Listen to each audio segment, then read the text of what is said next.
আমাকে তো সবাই প্রশ্ন করেছিল যে আপনি ডক্টর, আপনার সাকিব খান তো আপনার খুব কাছের, তো এটা কি আপনার সাথে কি? আমি জানি না এখন বাকিটা, আর জানলেও আমি আসলে না, আমি জানলেও এখন আসলে এটা খুব বলতে চাচ্ছি না, মানে বাট ভালো লাগলে করতেও পারি। সাধারণ মানুষ এর থেকেও বেশি বিয়ে করে। আমার ফ্রেন্ড দেখা যায় 4টা 5টা করে বিয়ে করে ফেলেছে। আমার মেয়ে ফ্রেন্ড আছে, ছেলে ফ্রেন্ড আছে, তাদেরটা কিন্তু মিডিয়াতে বা সামনে আসে না। একমাত্র আর্টিস্টদেরটা আসে, কারণ তাদেরকে মানুষ ফলো করে। আসলে ডিভোর্স দেওয়া, সেপারেশনে থাকা, এটা তো আসলে অনেকেরই আমি দেখেছি আমার লাইফে। সাকিব ভাইয়ের বিয়েতে দাওয়াত পেলে বধূ বেশে যাবেন নাকি গেস্ট হিসেবে যাবেন? ভাইয়া এই কথাটা বারবার না করেই ভালো, ওইটা সময় কথা বলবে না। কিন্তু আমি আসলে মনে হয় না কোনো ম্যারিড পার্সনকে আমি বিয়ে করব, এটা হচ্ছে প্রথম কথা। সেকেন্ড কথা, এখন ভালো লাগলে করতেও পারি, কিন্তু আমি কোনো হিরো বিয়ে করব কি করব না, এটা আসলে এখনো ভাবিনি। আমার মনে হয় যে জোর করে কারোর সঙ্গে থাকা ঠিক না। মানুষের এটা তো আসলে আমাদের বেঙ্গলি মেন্টালিটি যে একজনকে নিয়েই ঘর করতে হবে।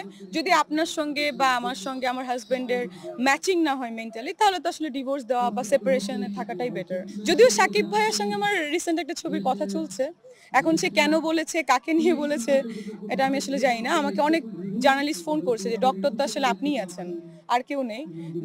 বিকজ সাকিব ভাইয়ের সাথে আমার অনেকবার দেখা হয়েছে রিসেন্ট।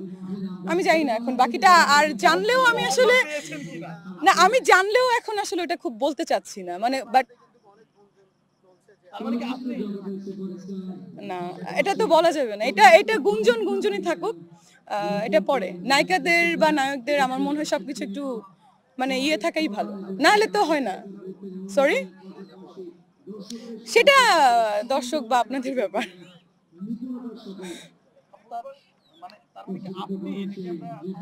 না, এটা তো আসলে এখন বলা যাবে না, কোনো কিছু তো এখন বলে দিলে তো থাকে না, ওটা বলবো, দেখা যাক। বাট আমার সঙ্গে তার খুব কথা হচ্ছে একটা সিনেমার ব্যাপারে, দেখা হচ্ছে। মাঝখানে ইন্ডিয়াতে গিয়েছিলাম, আবার যাব আমি, কালকে আমার ফ্লাইট কলকাতায়। তো ওটা বিষয় না, ওটা পরের।